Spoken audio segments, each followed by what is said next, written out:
Dear students, मैं पीयूष कुमार त्रिपाठी स्वागत करता हूं आप सभी का अपने YouTube channel SCS EDU point पर। तो आपका इंतज़ार समाप्त हुआ और आज हम लोग खनिज और ऊर्जा संसाधन का अगला पार्ट लेकर आपके सामने हाजिर हैं। तो चलिए बिना देर किए हम आज की क्लास को शुरू करते हैं। जैसा कि आपने पहली क्लास में पढ़ लिया था कि खनिज क्या है और खनिजों की उपलब्धता कहाँ कहाँ है, किन किन चट्टानों में खनिजों का निर्माण होता है, ये मैंने आपको बता दिया था। और मैंने आपको लास्ट में ये भी बता दिया था कि खनिजों के वर्गीकरण क्या क्या हैं। तो आज हम लोग उस वर्गीकरण को विस्तार से पढ़ने वाले हैं। एक बार आप इस वर्गीकरण को और देख लीजिए जिससे आपको पढ़ना आसान हो जाए। तो देखिए, जैसा कि आपको खनिजों के वर्गीकरण में मैंने बताया था कि खनिज 3 प्रकार के रहेंगे आपके।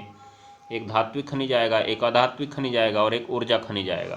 ऊर्जा खनिज ऐसे खनिज जिनसे हमको ऊर्जा की प्राप्ति होती है, अर्थात इन्हें हम एनर्जी भी कहते हैं, अर्थात हम इन्हें ईंधन भी कहते हैं।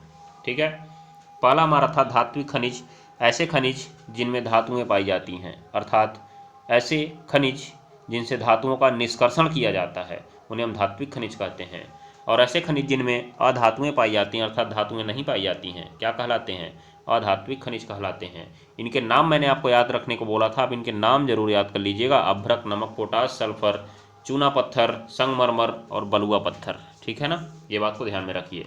उसके बाद हम इधर देखेंगे धात्विक खनिज में कितने प्रकार के हैं धात्विक खनिज। तो धात्विक खनिज 3 प्रकार के हैं, एक लौह अयस्क, एक अलौह और एक बहुमूल्य। ठीक है, ये 3 प्रकार।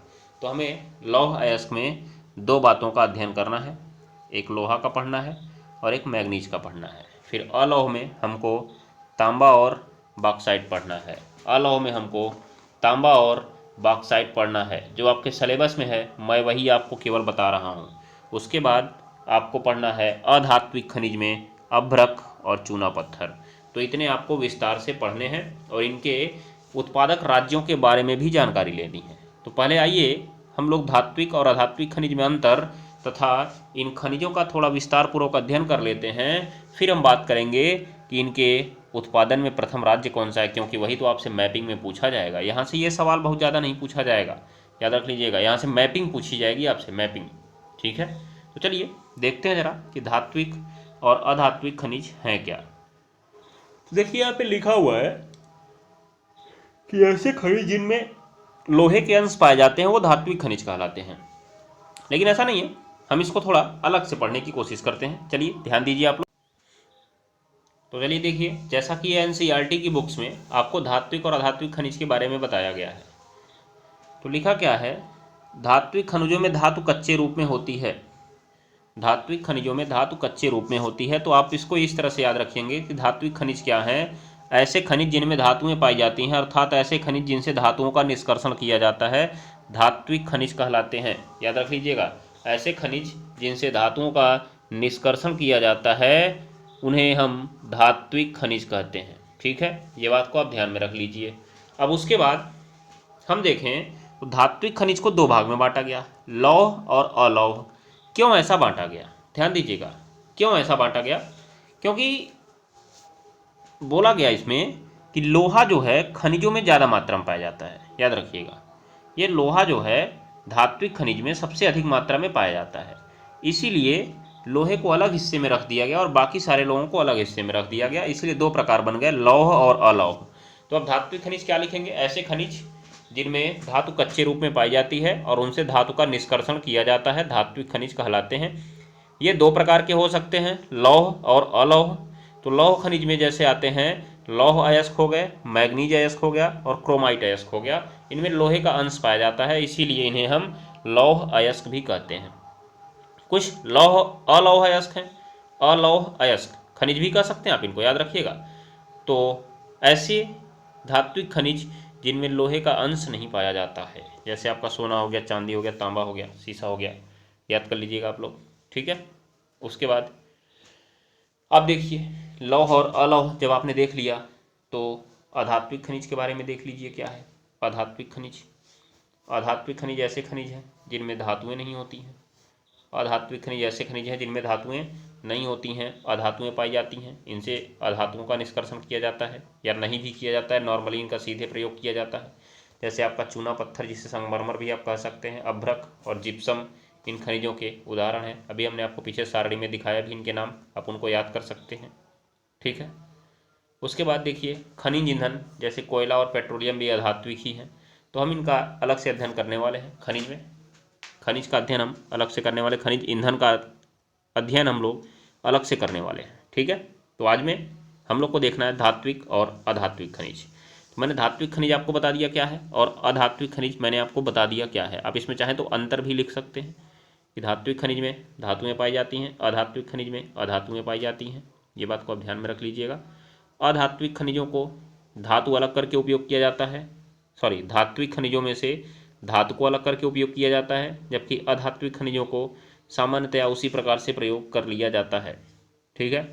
धात्विक खनिज में दो प्रकार होते हैं, लौह और अलौह, और अधात्विक खनिज में दो प्रकार के होते हैं, एक ईंधन और एक बिना ईंधन। ठीक है, ये बात को ध्यान में रख लीजिएगा। तो ये आपके अंतर हो जाएंगे इनमें। ठीक, चलिए, तो आपने धात्विक खनिज और अधात्विक खनिज देख लिया। अब हम लोग विस्तार पूर्वक देखना शुरू करते हैं इनके प्रकार।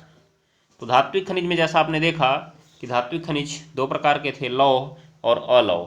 तो सबसे पहले हम लौह अयस्क के बारे में देखते हैं। तो चलिए आप लौह अयस्क के बारे में थोड़ा सा जान लीजिए। लौह अयस्क क्या है, अर्थात ऐसे अयस्क जिनमें लोहे की मात्रा पाई जाती है। जो लौह अयस्क हैं वो चार प्रकार के होते हैं, चार प्रकार के नाम देख लीजिए, मैग्नेटाइट, हेमेटाइट, लिमोनाइट और सिडेराइट। मैग्नेटाइट, हेमेटाइट, लिमोनाइट और सिडेराइट। तो चार अयस्क पाए जाते हैं, इनके नाम आप लिख लीजिए, फॉर्मूला भी लिख लीजिए, विज्ञान की दृष्टि से भी ये इंपॉर्टेंट है। मैग्नेटाइट, हेमेटाइट और लिमोनाइट और सिडेराइट, सिडेराइट। ठीक है ना। तो इसमें देखिए ये लोहे के अयस्क तो हैं, लेकिन क्यों चार प्रकार का इनको बांटा गया है? क्या कुछ अंतर है क्या इनमें? हाँ, तो अंतर है इनमें। क्या अंतर है जरा देखिए आप लोग। ये जो मैग्नेटाइट अयस्क है, इसका ध्यान दीजिएगा, जो इसका मैग्नेटाइट अयस्क है, इसमें सबसे ज़्यादा लोहा पाया जाता है। याद रखिएगा, इसमें सबसे ज़्यादा लगभग 72% लोहा पाया जाता है, 72% लोहा पाया जाता है। ठीक है ना, ये बात को आप ध्यान में रख लीजिएगा।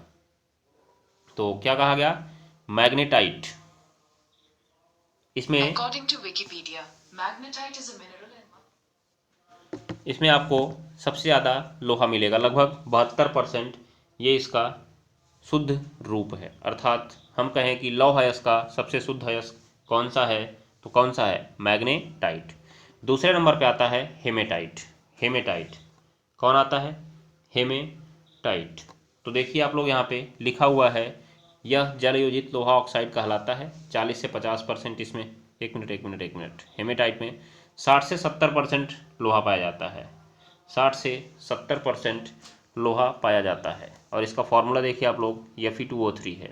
यहाँ ऊपर के फॉर्मूले को आप लोग थोड़ा सा सही कर लीजिएगा, ये है Fe3O4, Fe3O4, ध्यान दीजिएगा आप लोग, Fe2O4 नहीं है। और इसका फॉर्मूला है Fe2O3। इसमें जो लोहा है वो लगभग 60 से 70% तक पाया जाता है, तो मतलब कहें लौह है, इसका दूसरा शुद्ध रूप है ये। तीसरे नंबर पे आपका आता है लिमोनाइट। ये लियोनाइट लिखा है, आप लिमोनाइट याद रखेंगे, लिमोनाइट नाम है इसका, लिमोनाइट। इसमें 40 से 50%, इसमें 40 से 50% लोहा पाया जाता है। तो लिमोनाइट, लिमोनाइट में जो आपका लोहा पाया जा रहा है वो 40 से 50% तक का पाया जा रहा है। ठीक है ना, ये बात को आप ज़रूर ध्यान में रखिएगा। फिर देखिए ये कहाँ से प्राप्त होता है, औषधि शैलों से प्राप्त होता है। और फिर लास्ट है आपका सिडेराइट। तो आपको बहुत ज़्यादा जानने की जरूरत नहीं है, लोहे के चारों अयस्कों के नाम बस लिख लीजिए आप, यही आपके लिए बहुत है, यही आपके लिए इंपॉर्टेंट भी है। आप इनके चारों के नाम लिख लीजिएगा, कौन कौन से हैं, कौन कौन से आपके सामने दिख रहे हैं, मैग्नेटाइट, हेमेटाइट, लिमोनाइट और सिडेराइट। ठीक है, ये आपके लिए लौह अयस्क हैं। अब देख लीजिए यहाँ पे एक शब्द लिखा हुआ था कि पृथ्वी के गर्भ में दूसरी सबसे ज़्यादा पाई जाने वाली धातु लौह अयस्क है। पृथ्वी के गर्भ में दूसरी सबसे ज़्यादा पाई जाने वाली धातु लौह अयस्क है। ठीक है, मतलब गर्भ की बात जो हो रही है यहाँ पे, ये भूपर्पटी की बात होगी, याद कर लीजिएगा आप लोग, भूपर्पटी। क्योंकि पूरी पृथ्वी में तो सबसे ज़्यादा लोहा पाया जाता है, पूरी पृथ्वी में सबसे ज़्यादा लोहा पाया जाता है। जरा हम इसको देख लेते हैं एक बार, जरा आप यहाँ पर देखने का प्रयास करेंगे, 2 कॉलम से थोड़ा सा कम दिख रहा होगा आपको, लेकिन मैं बोल देता हूँ। ये लिखा है समस्त पृथ्वी और ये लिखा है क्रस्ट अर्थात भूपर्पटी, ये लिखा है क्रस्ट अर्थात भूपर्पटी, ठीक है। देखिए जब समस्त पृथ्वी की बात करते हैं मतलब पूरी पृथ्वी अंदर से लेके पूरा बाहर तक, याद रख लीजिएगा। लेकिन जब हम क्रस्ट की बात करते हैं तो केवल ऊपर से लेके 30 किलोमीटर तक, कहाँ तक, 30 किलोमीटर, जो मैंने आपको बता रखा था इतना मोटा क्रस्ट होता है, तो इतने तक की बात हो रही है। तो जब हम केवल क्रस्ट की बात करते हैं तो क्रस्ट में सबसे ज़्यादा पाया जाता है ऑक्सीजन, फिर आता है सिलिकॉन, फिर आता है एल्यूमिनियम, तब आता है लोहा। तो वही कहा गया कि जो पृथ्वी का गर्भ है अर्थात क्रस्ट है, इसमें दूसरी सबसे ज़्यादा पाई जाने वाली धातु लोहा है। क्यों जी? क्योंकि ये पहले नंबर पे अधातु है, ऑक्सीजन अधातु है, दूसरे नंबर पर सिलिकॉन है जो कि अधातु है, और तीसरे नंबर पर एल्यूमिनियम है धातु है, और चौथे नंबर पर आयरन है जो कि धातु है। तो अगर हम ध्यान से देखें तो एल्यूमिनियम तीसरे नंबर पर है, धातु में पहले नंबर पर है, लोहा चौथे नंबर पर है, लेकिन धातु में दूसरे नंबर पर है। तो दूसरे नंबर पर पाई जाने वाली सबसे ज़्यादा धातु है लोहा। लेकिन अगर पूरी पृथ्वी की बात करें ना तो लोहा सबसे ज़्यादा हो जाता है, याद कर लीजिएगा। पूरी पृथ्वी की अगर हम बात करें तो लोहा सबसे ज़्यादा हो जाता है, कितना, 35.5%। फिर आता है ऑक्सीजन, फिर आता है सिलिकॉन। तो याद रख लीजिएगा समस्त पृथ्वी में सबसे ज़्यादा पाया जाने वाला तत्व लोहा, क्रस्ट में पाया जाने वाला सबसे ज़्यादा तत्व ऑक्सीजन। दोनों में अंतर रखिएगा, दोनों याद कर लीजिए जरूर। क्रस्ट का मतलब है केवल ऊपर से लेकर 30 किलोमीटर तक की बात हो रही है, लेकिन अगर पूरी पृथ्वी की बात करें तो अंदर तक, पूरे उसके सेंटर तक की बात हो रही है। और सियाल, सीमा और नीफे में आपने पढ़ा था कि जो कोर होता है उसमें आयरन ही पाया जाता है, ठीक है ना। चलिए, तो ये मैंने आपको बता दिया, और मैंने आपको आयरन के एस्क भी बता दिए। यहाँ से आप देख सकते हैं पृथ्वी की परत के बारे में कुछ जानकारी आपको दी गई है जो मैंने आपको पहले ही बता रखी है, ये बात को आप ध्यान में रखिएगा। तो अब चलिए हम लोग शुरू करते हैं लौह खनिज। क्यों इसको लौह और अलौह खनिज में क्यों बांटा गया था? क्योंकि देखिए अगर धात्विक खनिज 100 ग्राम प्राप्त हो रहा है ना, 100 ग्राम, तो उसमें 75 ग्राम लगभग लौह खनिज होता है, अर्थात लोहे के अंश वाला खनिज होता है। इसीलिए लोहे वाले को अलग कर दिया गया और बाकी वालों को अलग कर दिया गया। तो लौह और अलौह 2 हिस्से में बांटा गया। तो लौह खनिज में आपको क्या क्या पढ़ना है? लौह अयस्क पढ़ना है और मैग्नीज पढ़ना है। क्या पढ़ना है? लौह अयस्क और मैग्नीज। तो चलिए सबसे पहले हम लौह अयस्क की बात करते हैं। क्या लिखा हुआ है? लौह अयस्क यह एक आधारभूत खनिज है और औद्योगिक विकास का आधार है। इसका अर्थ क्या है? आधारभूत खनिज का मतलब क्या है कि कोई भी पदार्थ बनाने का ये आधार है। क्या? लोहा। आपने देखा ही होगा हमारे यहाँ लगभग जो पदार्थ होते हैं वो लोहे से ही बनाए जाते हैं, इसीलिए इसे आप एक आधारभूत खनिज कह सकते हैं और औद्योगिक विकास का आधार कह सकते हैं। मतलब अगर लोहा नहीं है तो औद्योगिक विकास की कल्पना भी नहीं की जा सकती है। जो मैग्नेटाइट आपने देखा कि सर्वोत्तम प्रकार है इसका, 70% लोहा, 70-72% था इसमें, मैंने आपको अभी दिखाया ही। उसके बाद इसमें सर्वश्रेष्ठ चुंबकीय गुण होते हैं। जाहिर सी बात है लोहे की मात्रा ज़्यादा है तो चुंबकीय गुण भी क्या होगी? ज़्यादा होगी, इसीलिए विद्युत उद्योग में इसका उपयोग ज़्यादा किया जाता है। चुंबकीय गुण के कारण विद्युत क्षेत्र उत्पन्न किया जाता है। फिर इसका हेमेटाइट पढ़ा आपने, फिर लिमोनाइट पढ़ा आपने, फिर सीडेराइट पढ़ा आपने, ठीक है। तो आपने इनके बारे में अध्ययन कर ही लिया है, इसके बारे में आपको जानने की तो कोई ज़रूरत है नहीं। हाँ, आपको ये चीज़ थोड़ा सा नाम लिखना पड़ेगा इसका कि भारत में लौह अयस्क की कितनी पेटियाँ हैं। तो भारत में लौह अयस्क की 4 पेटियाँ हैं।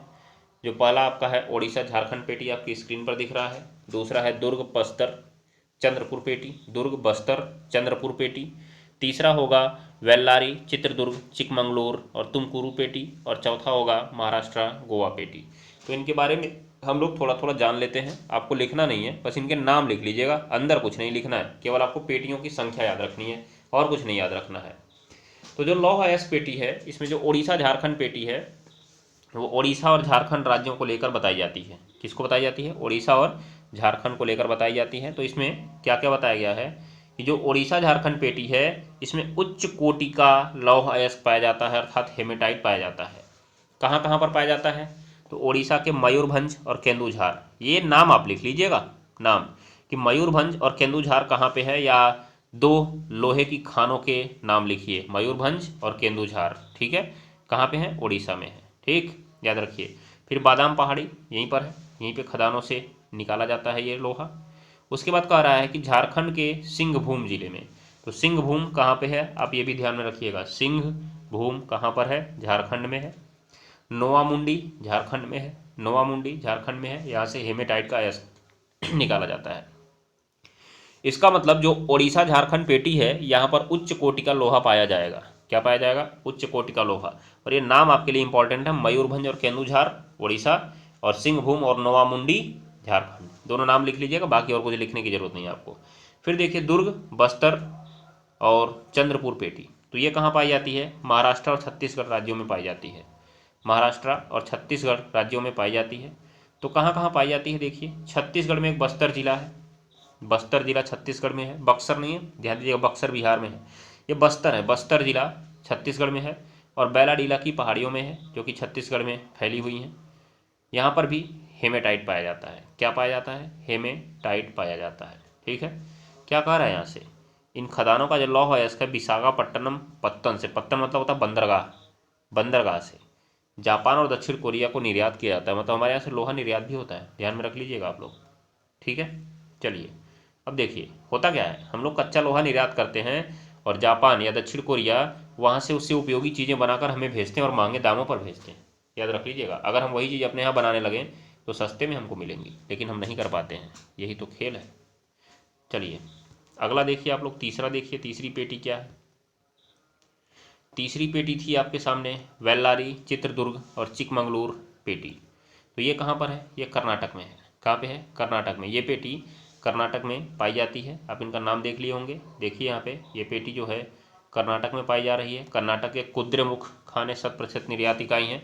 तो कुद्रेमुख कर्नाटक, कुद्रेमुख कर्नाटक, मैंगलुरु कर्नाटक, दोनों नाम लिख लीजिए, कुद्रेमुख कर्नाटक, मैंगलुरु कर्नाटक। ये आपको पढ़ना नहीं है, एक भी याद नहीं करना है आपको, याद रखिए, बस केवल नाम याद रखने हैं आपको, नाम, केवल नाम याद रखिए। फिर महाराष्ट्र गोवा पेटी, महाराष्ट्र गोवा पेटी, तो ये कहाँ पर है? यह पेटी जो है गोवा और महाराष्ट्र राज्य के रत्नागिरी जिले में स्थित है। तो रत्नागिरी कहाँ है? महाराष्ट्र, रत्नागिरी महाराष्ट्र। यहाँ का जो लोहा है उत्तम प्रकार का नहीं है, मतलब ये इसके तीसरे चौथे प्रकार में आ रहा होगा इसलिए। और यहाँ पे देखिए मार्मागांव पत्तन, तो मार्मागांव पत्तन, मार्मा गोवा भी इसको कहा जाता है, मार्मा गोवा। तो मार्मा गोवा पत्तन कहाँ पर है? गोवा में ही है, नाम से स्पष्ट है, मार्मा गोवा पत्तन गोवा में ही है। जुआरी नदी के किनारे बनाया गया है। किसके किनारे है?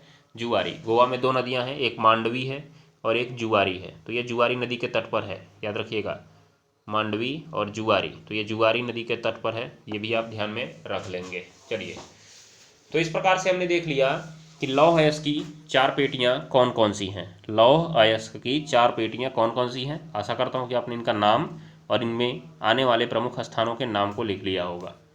तो अब देखिए आगे देख लीजिए, मैग्नीज के बारे में कुछ जानना कुछ नहीं है मैग्नीज के बारे में, बस वही कह रहा है कि मैग्नीज किस लिए ज़रूरी है। तो मैग्नीज जो है इस्पात के निर्माण में प्रयोग किया जाता है। किसके निर्माण में? इस्पात के निर्माण में। अगर 1 टन इस्पात बनाया जा रहा है तो उसमें 10 किग्रा मैग्नीज की ज़रूरत पड़ती है। और इसका प्रयोग जो है ब्लीचिंग पाउडर, कीटनाशक दवाएं और पेंट बनाने में भी किया जाता है। जो हमारा एमपी है इसका सबसे बड़ा उत्पादक राज्य है, तो आप इसको भी ध्यान में मत रखिए, क्योंकि अभी हम लोग अलग से इसकी सारणी देखेंगे जो हमारे लिए महत्वपूर्ण होगी। तो ये आपके 2 हो गए, कौन से? लौह अयस्क के बारे में, अर्थात लौह खनिज के बारे में हो गए। अब हम आ जाते हैं अलौह खनिज, अर्थात जिनमें लोहा नहीं पाया जाता है। कौन कौन से हैं? तांबा और बॉक्साइट, जिससे हम लोग एल्यूमिनियम निकालते हैं, जिससे हम लोग क्या निकालते हैं? एल्यूमिनियम निकालते हैं। ठीक है, इसके अंतर्गत कौन कौन से आ रहे हैं? तांबा, बॉक्साइट, सीसा, सोना, चांदी, प्लेटिनम, ये लोग आएंगे इसमें। तो हमको 2 पढ़ना है, तांबा और बॉक्साइट पढ़ना है। तो क्या कह रहा है? तांबे के भंडार और उत्पादन क्रांतिक रूप से न्यून है। तांबे के घातवर्ध, तन्य और ताप सुचालक होने के कारण इसका प्रयोग बिजली के तार बनाने, इलेक्ट्रॉनिक्स और रासायनिक उद्योगों में किया जाता है। ठीक है ना, ध्यान में रख लीजिएगा आप लोग। फिर बाकी यहाँ पे देखिए कौन कौन से प्रमुख उत्पादक हैं। ये तांबे की प्रसिद्ध खान जो है खेतड़ी राजस्थान में है। ये वेरी वेरी इंपॉर्टेंट है आपके लिए वेरी इंपॉर्टेंट चीज़ है। खेतड़ी, तांबा, राजस्थान, खेतड़ी, तांबा, राजस्थान। और फिर झारखंड में सिंहभूम में तांबा, झारखंड के सिंहभूम में तांबा। और मध्य प्रदेश की बालाघाट खान तांबा, 3 को नाम लिख लीजिएगा, मध्य प्रदेश की बालाघाट खान, झारखंड का सिंहभूम और तांबे का खेतड़ी, ये राजस्थान का खेतड़ी। ठीक है, आपने जरूर इनको लिख लिया होगा। अब हम लोग आगे बढ़ते हैं। देखिए यहाँ पे क्या लिखा है, बॉक्साइट, बॉक्साइट आ गया जी। बॉक्साइट का formula Al2O3, Al2O3 into 2H2O, ठीक है ना, ये बॉक्साइट था। एलुमिना जिसे हम लोगों ने बोला है, अपने केमिस्ट्री में इसको पढ़ा भी होगा। तो देखिए एल्यूमिनियम अनेक अयस्कों में पाया जाता है, लेकिन इसका जो सर्वाधिक महत्वपूर्ण अयस्क है वो बॉक्साइट ही है। क्या है? बॉक्साइट। ये बात को ध्यान में रख लीजिएगा। तो देखिए इसके बारे में कुछ और बातें दी गई हैं, हम उन्हें थोड़ा सा देख लेते हैं। क्या लिखा गया है? एल्यूमिनियम एक महत्वपूर्ण धातु है क्योंकि यह लोहे जैसी शक्ति के साथ अत्यधिक हल्का और सुचालक होता है और इसमें अत्यधिक घातवर्धनीयता भी पाई जाती है, अर्थात आघातवर्धनीयता का गुण इसमें ज़्यादा पाया जाता है। तो आप देख लीजिए कहाँ कहाँ पाए जाते हैं, कहाँ कहाँ पाए जाते हैं। भारत में मुख्यतः ये अमरकंटक पठार, मैकाल पहाड़ी, उसके बाद बिलासपुर कटनी पठारी प्रदेश में पाए जाते हैं। उड़ीसा भारत का सबसे बड़ा बॉक्साइट उत्पादक राज्य है। तो ये सब बातें अभी आपको देखने लायक नहीं है, बस आपको यही देखना था कि अलौह खनिज में कौन कौन है हमारे सिलेबस में। तांबा है और बॉक्साइट है। आपसे पेपर में क्या पूछा जाएगा कि तांबे के उत्पादन में प्रथम राज्य कौन सा है, बॉक्साइट के उत्पादन में प्रथम राज्य कौन सा है, आपसे यही सब पूछा जाएगा। मैप में आपको दर्शाना होगा, आपको इन्हीं बातों पर थोड़ा सा दिमाग चलाना होगा अपना, ये बात को ध्यान में रख लीजिए। चलिए अब हम लोग यहाँ पे थोड़ी सी नीचे एक सारणी देख लेते हैं, जो आपके काम की तो ज़्यादा नहीं है, बस एक बार देखिए जिससे आपको पता चलेगा। ये जो सारणी बनाई गई है ये बॉक्साइट उत्पादित राज्यों की ही बनाई गई है। तो बॉक्साइट उत्पादन का लगभग 65% उड़ीसा अकेले उत्पादित करता है और 10% झारखंड उत्पादित करता है, याद रखिएगा। तो सबसे बड़ा उड़ीसा है, फिर क्या है? झारखंड है। ऐसे ही यहाँ पे आपको दिख रहा होगा लौह अयस्क अर्थात लोहे के उत्पादन में, तो उड़ीसा नंबर 1 पर है, फिर छत्तीसगढ़ है आपका, कर्नाटका है, झारखंड है, फिर अन्य राज्य हैं। लगभग आधा लोहा उड़ीसा ही उत्पादित कर रहा है और यहीं से भेज दिया जाता है जापान, याद रख लीजिएगा। ठीक है, तो अब देखिए आप लोग, इतना तो आपको पता चल ही गया होगा। अब हम लोग देख लेते हैं अधात्विक खनिजों के बारे में। अधात्विक खनिजों के बारे में, तो अधात्विक खनिज क्या क्या है? मैंने कहा ना अधात्विक खनिज हमारे पास 2 हैं, एक अभ्रक और एक चूना पत्थर। एक अभ्रक और एक चूना पत्थर। तो अभ्रक एक ऐसा खनिज है जो प्लेटों अथवा पत्तन क्रम में पाया जाता है। इसकी चादरों का विपाटन आसानी से हो सकता है। ये परतें इतनी महीन होती हैं कि इसमें 1000 परतें कुछ सेमी ऊंचाई तक समाहित हो सकती हैं। आपको इसके बारे में कुछ नहीं सोचना विचारना है, ये याद रखिएगा। अभ्रक पारदर्शी काले, हरे, लाल, पीले, भूरे रंग का हो सकता है। इसमें हम लोग देखते हैं कि ये कहाँ कहाँ पाया जा रहा है, जो हमारे लिए इम्पोर्टेंट है। तो अभ्रक कहाँ कहाँ पाया जा रहा है? छोटा नागपुर का पठार में पाया जा रहा है। उसके बाद बिहार झारखंड की कोडरमा पेटी में पाया जा रहा है, याद रखिएगा कोडरमा। उसके बाद राजस्थान का मुख्य अभ्रक क्षेत्र है अजमेर। क्या है? अजमेर। और आंध्र प्रदेश का नेल्लोर जो है अभ्रक के लिए प्रसिद्ध है। तो नेल्लोर आंध्र प्रदेश अभ्रक, ये इंपॉर्टेंट है आपके लिए, ये इंपॉर्टेंट है। ठीक है, याद रखिए। और कोडरमा अभ्रक के लिए इंपॉर्टेंट है, कोडरमा अभ्रक के लिए इंपॉर्टेंट है। तो इन दोनों का नाम जरूर लिख लीजिएगा। झारखंड में है, बिहार झारखंड, कोडरमा, गया, हजारीबाग पेटी है, ये यहीं पर मिलेगा आपको। ठीक है, अगला देखिए आप लोग चूना पत्थर।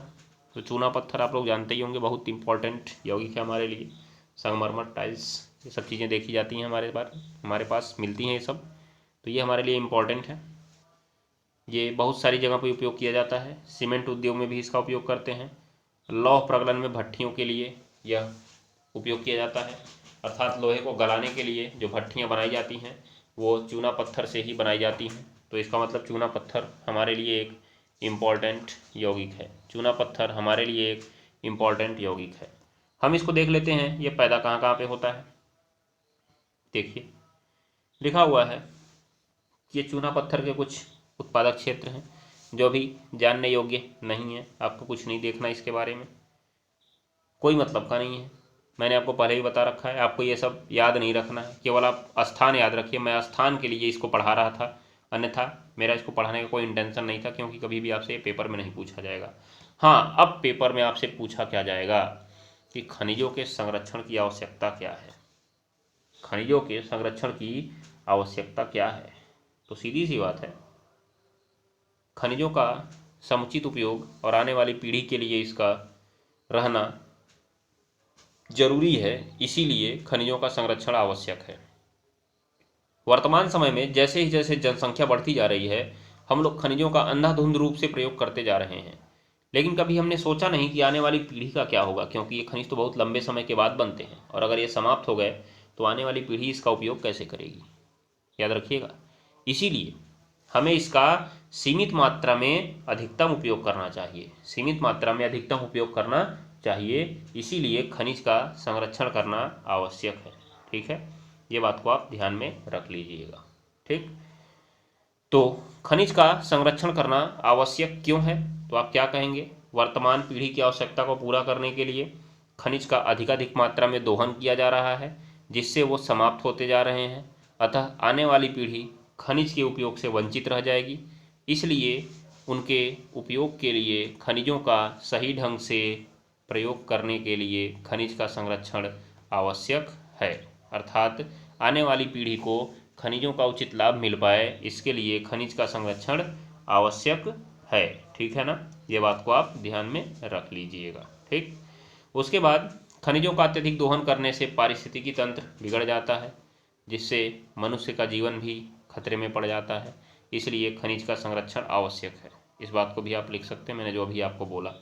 उसके बाद अगर खनिजों का आप अधिक से अधिक दोहन करते जाएंगे तो ये समाप्त हो जाएंगे, ये समाप्त हो जाएंगे, और जब ये कम होने लगेंगे तो इनकी लागत बढ़ने लगेगी, इनकी लागत बढ़ने लगेगी, जिससे मानव को बहुत परेशानी होने लगेगी, इसीलिए इनका समुचित उपयोग आवश्यक है।